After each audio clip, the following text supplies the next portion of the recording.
संसद में घुसपैठ करने वालों ने 4 मोबाइल फूंक दिए। आखिर मोबाइल में ऐसा क्या था कि आरोपियों को मोबाइल जलाना पड़ गया? मोबाइल में ऐसे कौन से बड़े राज थे जिनके खुलने का भारी डर था? कौन बड़ा चेहरा था जो मोबाइल से बेनकाब हो जाता? और क्यों मोबाइल चलाने के लिए मास्टरमाइंड दिल्ली से 300 किलोमीटर दूर नागौर पहुंच गया? अब चला मोबाइल बोलेगा और संसद हमले के एक एक राज खोलेगा।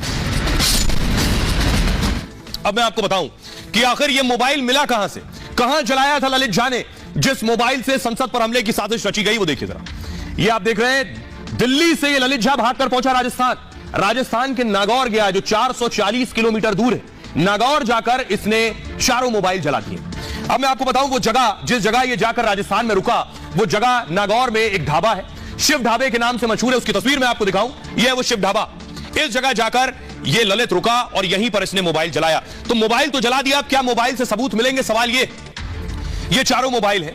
आरोपियों की निशानदेही पर ये अहम सबूत मिले। नागौर से आरोपियों के मोबाइल के हिस्से बरामद हो गए। मोबाइल के ज्यादातर हिस्से या तो जल गए हैं या फिर टूटे हुए। मोबाइल को ऐसे नष्ट करने पर सवाल और खड़े हो गए।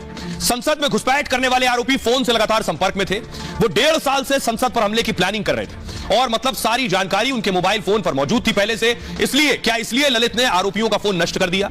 क्या मोबाइल में किसी बड़ी साजिश का रिकॉर्ड था? संसद घुसपैठ के अलावा भी कुछ बड़ा करने वाले थे क्या? ये सारे सवाल जहन में हैं इसलिए क्योंकि मोबाइल जला दिए गए। क्या किसी आतंकी वारदात की तैयारी कर रहे थे ये लोग? और अब क्या इन्हें मोबाइल से कोई और आदेश भी दे रहा था और उसी ने फोन नष्ट करने का भी निर्देश दिया था इन लोगों को ताकि एजेंसियों को उनके खिलाफ कोई सबूत न मिलने पाए? अभी तक दिल्ली पुलिस को 4 जले मोबाइल ही मिले। अपने फोन को लेकर ललित पुलिस को गुमराह कर रहा है लगातार, क्योंकि ललित का फोन अब तक नहीं मिला।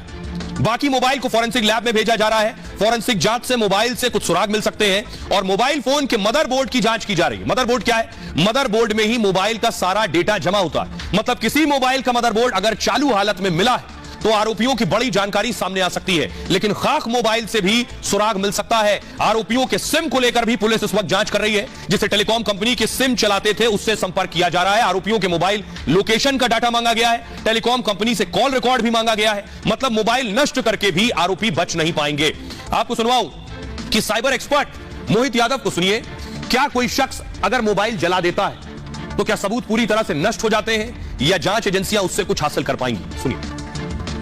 इस केस में क्या हुआ है, जो मोबाइल फोन है वो जल चुका है और उसके कुछ पार्ट्स पुलिस को मिले हैं। अब पुलिस क्या करेगी, उसको वो साइबर फॉरेंसिक डिपार्टमेंट को भेजेगी। वो उन पार्ट्स को रीअसेंबल करेंगे, दूसरा चिप लगाकर, दूसरा स्क्रीन लगाकर, और अगर किसी भी तरीके से डेटा रिकवर करने की पॉसिबिलिटी होगी तो उस डेटा को रिकवर करने की पूरी कोशिश की जाएगी। क्योंकि होता क्या है, जब भी एक मोबाइल एक स्ट्रक्चर होता है तो उसके अंदर मल्टीपल पार्ट्स को बनकर मोबाइल बनता है। अब हो सकता है कि उस मोबाइल में स्क्रीन टूट गया हो तो स्क्रीन को नया लगाया जाएगा। हो सकता है बैटरी में शायद कुछ प्रॉब्लम हो तो बैटरी को चेंज कर उसको फिर से वापस स्विच ऑन करने की कोशिश की जाएगी, या फिर कोई अगर कंपोनेंट टूट गया है तो कंपोनेंट को वापस लगाकर उसको ऑन करने की कोशिश की जाएगी। पॉसिबल है डेटा रिकवर करना।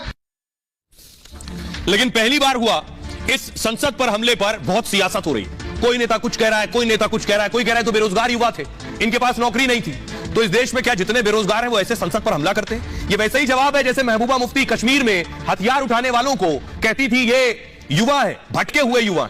उसी तरह हमारे सियासतदान क्या कह रहे हैं, ये बेरोजगार युवा। प्रधानमंत्री नरेंद्र मोदी ने पहली बार हमला किया है, ऐसे लोगों को जवाब दिया है। पीएम मोदी ने एक इंटरव्यू दिया और इस इंटरव्यू में वो सारे लोग जो संसद पर हमला करने वालों के साथ आकर खड़े थे उनसे क्या कहा। पहले देखिए जरा ये सब क्या कह रहे हैं। राहुल गांधी संसद पर हमला करने वालों के लिए कह रहे हैं मोदी जी की नीतियों से देश के युवाओं को रोजगार नहीं मिल रहा है। सुरक्षा में चूक जरूर हो गई है वो कह रहे हैं, लेकिन इसका सबसे बड़ा कारण बेरोजगारी और महंगाई। सोचिए, अखिलेश यादव कह रहे हैं रोजगार न मिलने से सभी नौजवान बहुत दुखी थे और गूंगी बहरी सरकार को जगाने के लिए वो संसद में कूद गए। सीताराम येचुरी साहब ने कहा संसद की सुरक्षा पर गंभीर सवाल उठ रहे हैं।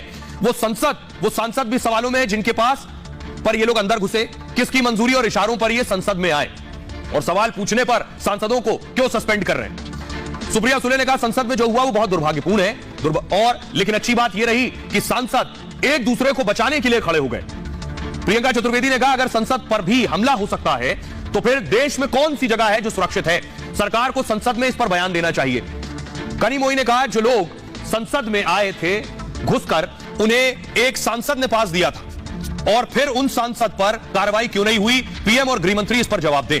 बल्कि पहले बाकियों की फिर मोदी की। ये अब आप देखिए जरा पीएम मोदी ने क्या कहा। संसद में जो घटना हुई उसकी गंभीरता को जरा भी कम करके नहीं आंकना चाहिए। पीएम मोदी ने इस पर जवाब दिया है। यानी इन सांसदों से कह रहे हैं आप संसद में जो हमला हुआ उसकी गंभीरता को कम करके आंक रहे हैं। स्पीकर पूरी गंभीरता से आवश्यक कदम उठा रहे हैं। जांच एजेंसियां सख्ती से पूरे मामले की जांच में लगी हुई है। इसके पीछे कौन से तत्व हैं, क्या मंसूबे थे, इसकी गहराई में जाना भी बेहद जरूरी है। एक मन से समाधान के रास्ते खोजने चाहिए, पीएम मोदी ने कहा। ऐसे विषयों पर वाद विवाद या प्रतिरोध से सभी को बचना चाहिए। पहली बार पीएम मोदी ने कुछ कहा है इस पर। अब मैं आपको तस्वीरें दिखाऊं। बेशक सांसद कुछ भी कह रहे हो, लेकिन समझिए संसद में घुसकर हमला करने वाले शख्स को, ये आप देख रहे हैं, इसकी जो बातें और खुलासे सामने आ रहे हैं वो हिला देंगे आपको। यह सागर जो संसद में घुसा था। अगली तस्वीर दिखाइए। पुलिस अब इसे सागर को लखनऊ लेकर पहुंची है, क्योंकि ये लखनऊ का ही रहने वाला था। पुलिस लखनऊ ले जाकर इससे पूछताछ करने वाली है।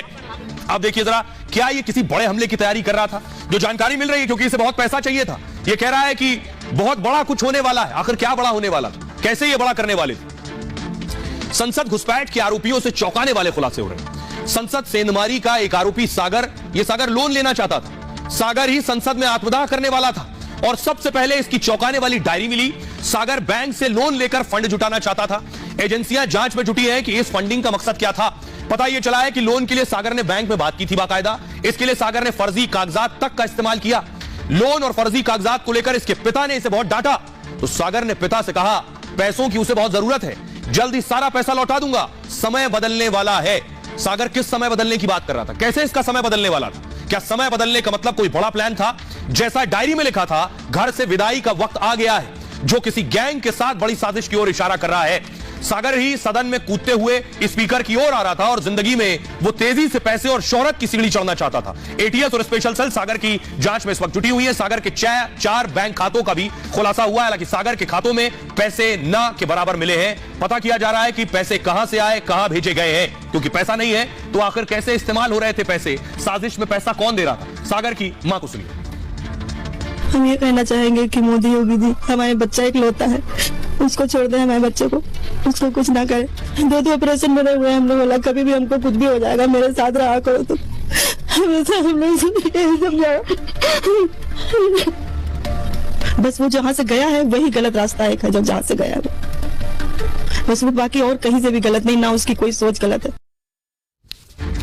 सागर की मां को आपने सुन लिया, लेकिन अब आरोप लग रहे थे टीएमसी पर। ममता बनर्जी ने पहली बार जवाब दिया है। जो आरोप टीएमसी पर लग रहे थे कि ये लोग जो संसद में हमला करने वाले, इनके ताल्लुक टीएमसी से थे। अगली तस्वीर दिखाई जरा। ये तस्वीर सामने आई कि तापस रॉय जो है टीएमसी के नेता, उनके साथ ललित झा की तस्वीर है। बीजेपी ने हमला किया तो टीएमसी आज जवाब दे रही है। क्या कुछ कहा बीजेपी ने इस पर, और ममता बनर्जी ने क्या जवाब दिया, ये आपको बताता हूं। अब सियासी वार पलटवार हो रहा है। बीजेपी के आईटी सेल के जो हेड है अमित मालवीय, उन्होंने कहा टीएमसी नेता तापस रॉय का हाथ आरोपी ललित झा के साथ है। आरोपी से इस रिश्ते पर ममता बनर्जी चुप नहीं रह सकती। ममता बनर्जी ने कहा संसद की सुरक्षा में चूक एक गंभीर मामला है, और गृह मंत्री इसे पहले ही स्वीकार कर चुके।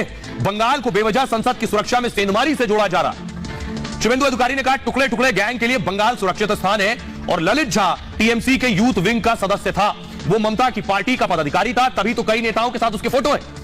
लोकेट चटर्जी ने कहा संसद घुसपैठ के मास्टरमाइंड का टीएमसी से कनेक्शन था, और टीएमसी के नेता और ममता के पूर्व मंत्री तापस रॉय का वो खास था। सुनिए जरा सीएम ममता बनर्जी को और शुभेंदु अधिकारी।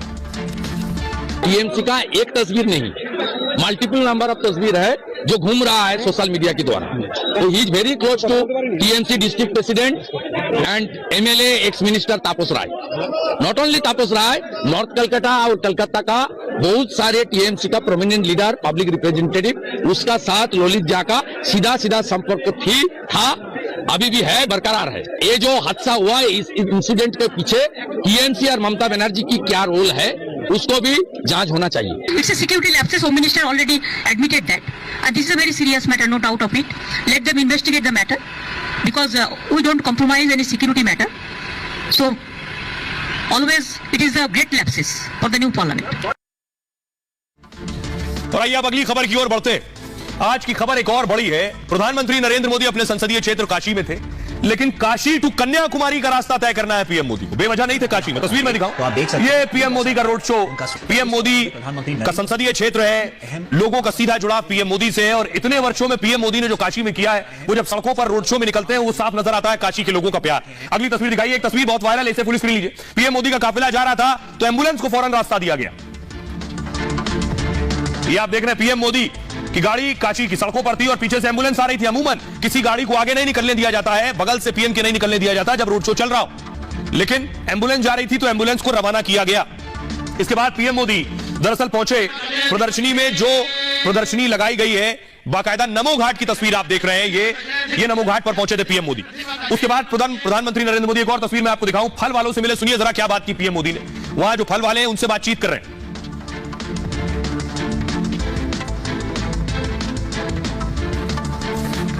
अब आपको बताऊं, मैं अगली तस्वीर दिखाऊं उससे पहले आपको बताता हूं कि आखिर क्या कन्याकुमारी से चुनाव लड़ेंगे प्रधानमंत्री नरेंद्र मोदी। काशी से कन्याकुमारी का क्या कनेक्शन है, ये आपको बताऊंगा। पहले रिपोर्ट देखिए।